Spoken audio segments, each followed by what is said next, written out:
गुरुप्रेम education YouTube channel पर आप सभी का हार्दिक स्वागत है। हर रोज़ की तरह मैं आपके लिए लेकर आया हूँ करंट अफेयर्स के 10 मोस्ट क्वेश्चन। देखिए दोस्तों, अगर आपने हमारे चैनल पर नए हो तो चैनल को सब्सक्राइब अवश्य कर लें, साथ ही लाइक और कमेंट भी करें ताकि आपको हमारा वीडियो सबसे पहले प्राप्त हो जाए। देखिए दोस्तों, आज का पहला क्वेश्चन देखते हैं जो बहुत इम्पोर्टेंट है। एग्ज़ाम में आ सकता है, 100% चांस है एग्ज़ाम में आने के।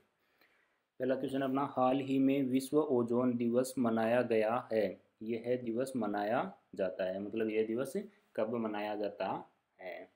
ऑप्शन अपने पास में 13 सितंबर, 14 सितंबर, 15 सितंबर और 16 सितंबर। देखिए दोस्तों, ये 16 सितंबर को मनाया जाता है। ओजोन दिवस कब मनाया जाता है? 16 सितंबर को मनाया जाता है। ओजोन दिवस क्यों मनाया जाता है? क्योंकि ओजोन एक अपनी परत है वायुमंडल में जो सूर्य की पराबैंगनी किरणों से हमारी रक्षा करती है। मतलब सूर्य से जो हानिकारक किरणें आती हैं धरती के ऊपर, वो किरणों से हमारे को ओजोन परत बचाती है। ये ओजोन एक गैस भी होती है और ये नीले रंग की गैस होती है। और इस ओजोन परत का जो वायुमंडल में मतलब क्षेत्र है वो 10 किलोमीटर से लेकर 50 किलोमीटर की ऊंचाई तक ओजोन परत मानी गई है। मतलब अपने वायुमंडल में 10 किलोमीटर ऊपर से लेके 50 किलोमीटर ऊपर तक की ऊंचाई पर ओजोन गैस मिलती है। और ये अपनी मतलब धरती पर जो भी जीव हैं या धरती पर सूर्य से आने वाली पराबैंगनी किरणों से हमारी रक्षा करती है। इन किरणों का हमारे शरीर पर सबसे ज़्यादा प्रभाव पड़ता है त्वचा का कैंसर की बीमारी होती है। कौन सी बीमारी होती है इनके किरणों से? त्वचा के कैंसर की बीमारी। और इस मंडल को दोस्तों समताप मंडल भी बोलते हैं। और समताप मंडल में ही अपने हवाई जहाज उड़ते हैं, यानी वायुयान चलते हैं। देखिए दोस्तों, ओजोन परत का खोज किया था फोरमैन नामक व्यक्ति ने। इसकी खोज किसने की थी? फोरमैन नामक व्यक्ति ने। कैसे की? ये ओजोन परत में छेद हो गया था। इसकी जानकारी किसने जुटाई? फोरमैन नामक व्यक्ति ने। इस छेद को मतलब बेहद दुखद मानते हुए एक सम्मेलन बैठाया गया। इस ओजोन परत में जो छेद हुआ इसको बेहद दुखद मानते हुए एक सम्मेलन बैठा गया। मतलब ये सूर्य से आने वाली पराबैंगनी किरणों के कारण छेद बढ़ गया था और इसको बचाव के या इस छेद को रोकने के लिए एक सम्मेलन बैठाया गया सभी देशों का, इससे सुरक्षा अपनी हो सके। ये सम्मेलन बैठाया गया दोस्तों 16 सितंबर 1987 को। कब बैठाया गया? 16 सितंबर 1987 को। कहाँ बैठाया गया? मॉन्ट्रियल कनाडा में। कहाँ बैठाया गया? मॉन्ट्रियल कनाडा में। और दोस्तों, ये जो अपना ओजोन दिवस मनाते हैं इसकी सबसे पहले घोषणा हुई थी 1994 में। घोषणा कब हुई थी इसकी? 1994 में। और 1994 में यह बात हुई कि 1995 16 सितंबर से ओजोन दिवस प्रतिवर्ष अपन मनाएंगे। कब मनाएंगे? 16 सितंबर को प्रतिवर्ष ओजोन दिवस के रूप में मनाएंगे। सबसे पहले कब मनाया? 1995 में। आज इसको 35 वर्ष पूरे हो गए हैं। कितने वर्ष पूरे हो गए हैं? 35 वर्ष पूरे हो गए हैं। अगला क्वेश्चन है दोस्तों, हाल ही में केंद्रीय मंत्रिमंडल ने बिहार के किस जिले में राष्ट्रीय आयुर्विज्ञान संस्थान यानी एम्स की स्थापना को मंजूरी प्रदान की है? यानी कि आने वाला एम्स की घोषणा केंद्रीय मंत्रिमंडल ने कहाँ की है? 4 ऑप्शन है अपने पास में, सीधा ही बता देता हूँ चलो आपको। दरभंगा में। कहाँ की गई है इसकी एम्स की स्थापना? नई वाले की दरभंगा। दरभंगा है कहाँ? बिहार में। कहाँ है? बिहार में। और ये दोस्तों 1264 करोड़ रुपए की लागत से 4 साल में बनकर तैयार होगा। कितनी लागत से बनेगा? 1264 करोड़ रुपए की लागत से 4 साल में बनकर तैयार होना तय हुआ है। ये कौन सी योजना के तहत है? पीएम स्वास्थ्य योजना के तहत इसको स्थापित किया गया है। और पीएम स्वास्थ्य योजना 2003 से प्रारंभ हुई थी। कौन से सन से प्रारंभ हुई थी? 2003 से प्रारंभ हुई थी। अब बिहार के बारे में थोड़ी सी जानकारी कर लेते हैं अपन। बिहार की राजधानी है अपनी पटना। सीएम है नीतीश कुमार जी। इसके मुख्यमंत्री कौन है बिहार के? नीतीश कुमार जी। और देखो बिहार की और मतलब थोड़े से संदर्भ में देख लेते हैं अपन, मेन क्वेश्चन जो आ सकते हैं इसमें। बिहार की मेन नदी है गंगा नदी। और बिहार में एक बांका में एलपीजी बोटलिंग प्लांट भी लगाएंगे। मतलब बिहार में ही बांका में एलपीजी बोटलिंग प्लांट भी लगाएंगे। और बिहार से ही पहली किसान रेल महाराष्ट्र से बिहार के बीच में चलाई जाएगी। मतलब पहली किसान रेल कहाँ चलेगी? बिहार से महाराष्ट्र के बीच में। और मतलब मेन स्टेशन है इसके देववाली से दानापुर। मेन स्टेशन कौन से हैं? देववाली से दानापुर। और दूसरा इसमें दुर्गापुरा बांका पाइपलाइन भी इसमें लगाई या चलाया गया है। देखिए दोस्तों एम्स के बारे में थोड़ा सा देख लेते हैं कि पहला एम्स अपना 1956 में दिल्ली में स्थापित हुआ था। पहला एम्स कब स्थापित हुआ? 1956 दिल्ली में। और 2012 से एम्स अन्य जगह खोले गए हैं। 2012 से दूसरे स्टेट में भी इसको खोला गया है।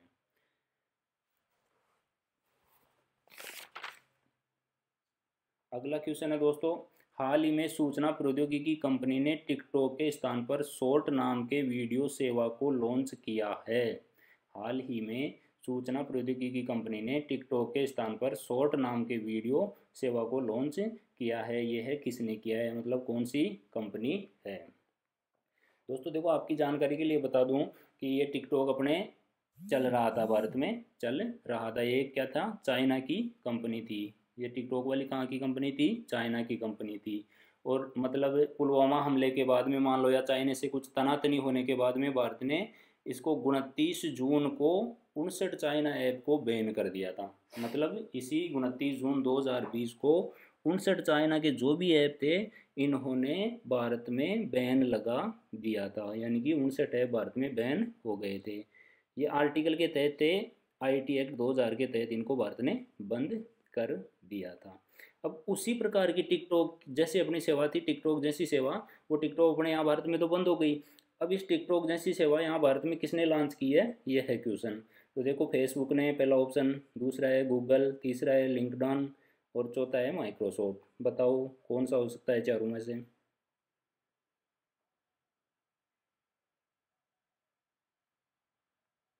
दोस्तों जानकारी के लिए मैं बता दूँ, यूट्यूब शॉर्ट के नाम से वर्जन आया है। अभी अभी यूट्यूब शॉर्ट के नाम से वर्जन आया है, परंतु यूट्यूब शॉर्ट कंपनी नहीं है। कंपनी इसकी कौन सी है? गूगल। ऑप्शन कौन सा सही है? बी। अपना ऑप्शन सही कौन सा है? बी। मतलब गूगल की ही ये स्पॉन्सर कंपनी है यूट्यूब शॉर्ट। देखो यूट्यूब आया अपने 2005 में, इसका हेड ऑफिस है कैलिफोर्निया में। और ये गूगल इसके पेरेंट्स मानते हैं।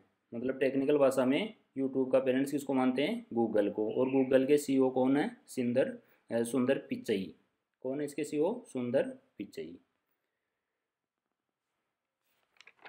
देखिए दोस्तों अगला क्वेश्चन देखते हैं, हाल ही में गठित फुटवेयर एवं चमड़ा उद्योग के लिए विकास परिषद का अध्यक्ष किसे नियुक्त किया गया? हाल ही में गठित फुटवेयर एवं चमड़ा उद्योग के लिए विकास परिषद का अध्यक्ष किसे नियुक्त किया गया?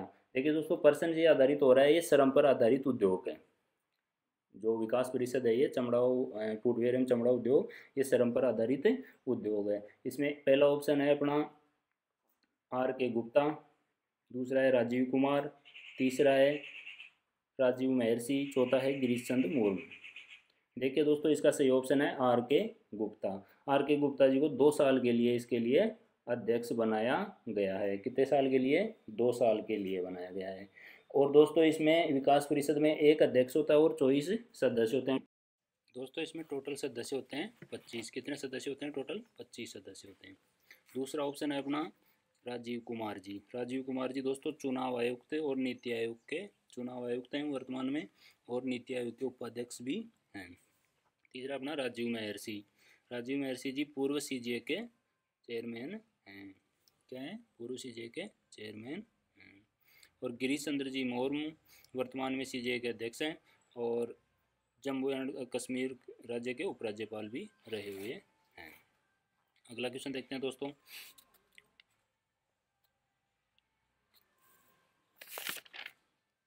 अगला क्वेश्चन अपने, हाल ही में कपिला वात्स्यायन का निधन हो चुका है, यह किस क्षेत्र से संबंधित थी? पहला ऑप्शन है नाट्यकला, दूसरा है अर्थशास्त्र, तीसरा है जर्नलिज्म और चौथा अपने पास में अंतरिक्ष शोध। देखो दोस्तों ये कपिला वात्स्यायन नाट्यकला से संबंधित थी या नाट्यकला क्षेत्र से आती हैं। ये निवासी दिल्ली की हैं दोस्तों और 91 साल की उम्र में इनका निधन हो गया है। 2011 में इनको पद्म विभूषण से सम्मानित किया गया है और ये राज्यसभा में राज्यसभा में सदस्य भी रह चुकी हैं। अगला क्वेश्चन लेते हैं दोस्तों। हाल ही में केंद्र सरकार के संस्कृति मंत्रालय ने इतिहास के पुनर्अध्ययन के लिए किसकी अध्यक्षता में समिति का गठन किया है? पहला ऑप्शन है बीबी लाल, दूसरा है के.एन. दीक्षित, तीसरा है रमेश चंद्र और चौथा है रामचंद्र गुहा। देखो दोस्तों, इसका सही ऑप्शन कौन सा है? के.एन. दीक्षित। के.एन. दीक्षित की अध्यक्षता में इसकी समिति का गठन किया है। और दोस्तों आपकी जानकारी के लिए संस्कृति मंत्रालय का नाम आया है इसमें, तो संस्कृति मंत्री हैं इस टाइम अपने प्रहलाद पटेल। कौन है? प्रहलाद पटेल। ठीक है दोस्तों, अगला क्वेश्चन लेते हैं।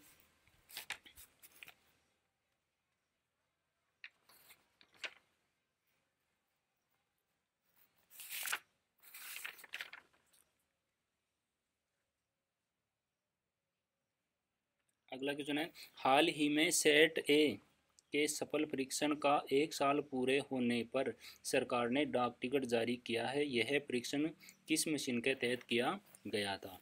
मतलब हाल ही में डाक विभाग ने एक डाक टिकट जारी किया है। यह परीक्षण किस मशीन के तहत किया गया था और किसके उपलक्ष्य में यह डाक टिकट जारी किया गया है? देखिए दोस्तों,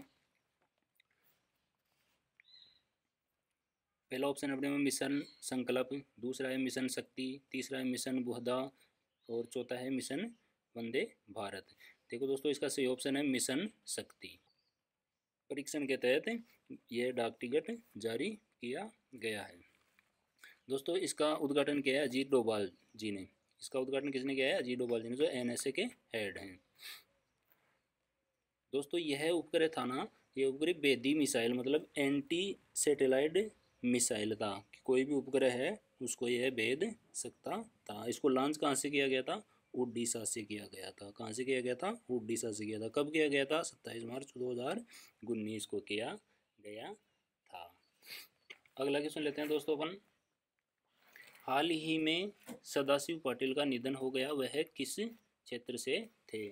हाल ही में सदाशिव पाटिल का निधन हो गया, वह किस क्षेत्र से थे? पहला ऑप्शन है क्रिकेटर, दूसरा है पत्रकार, तीसरा है चित्रकार, चौथा है संगीतज्ञ। देखिए दोस्तों, इसका सही ऑप्शन है क्रिकेटर। किस क्षेत्र से आते थे सदाशिव पाटिल जी? क्रिकेट के क्षेत्र से आते थे। ये फेमस क्रिकेटर थे और रहने वाले कहाँ के थे? महाराष्ट्र के। कहाँ के रहने वाले थे? महाराष्ट्र के। और दोस्तों इनकी 86 वर्ष की उम्र में मृत्यु हो गई है। कब हो गई? 15 सितंबर 2020 को इनका निधन हो गया। अगला क्वेश्चन है, एशियाई बैंक ने वित्त वर्ष 2020-21 में भारत की अर्थव्यवस्था को कितनी घटने की उम्मीद की है? मतलब भारत की अर्थव्यवस्था 2020-21 में कितनी घट सकती है? पहला ऑप्शन है 11.3, दूसरा है 9, तीसरा है 10.8, चौथा है 9.9%। दोस्तों इसका सही ऑप्शन है 9%। मतलब एशियाई विकास बैंक ने भारत की 2021 की अर्थव्यवस्था 9% घटने की उम्मीद जाहिर की है। देखिए दोस्तों, अगला क्वेश्चन है, निम्नलिखित में से किस राज्य में कोविड-19 के प्रसार को नियंत्रित करने के लिए राज्यव्यापी कार्यक्रम मेरा परिवार मेरी जिम्मेदारी शुरू किया गया है? मतलब कोविड-19 का ये चल रहा है, इसके तहत किस राज्य ने ऐसा कार्यक्रम जारी किया है कि मेरा परिवार मेरी जिम्मेदारी नाम से कार्यक्रम शुरुआत किया है। यानी इंग्लिश में बोले तो my family and my response नाम से एक कार्यक्रम जारी किया है। ये कौन सा राज्य है? पहला ऑप्शन है अपने पास में बिहार, दूसरा है महाराष्ट्र, तीसरा है मध्य प्रदेश, चौथा है अपने पास में राजस्थान।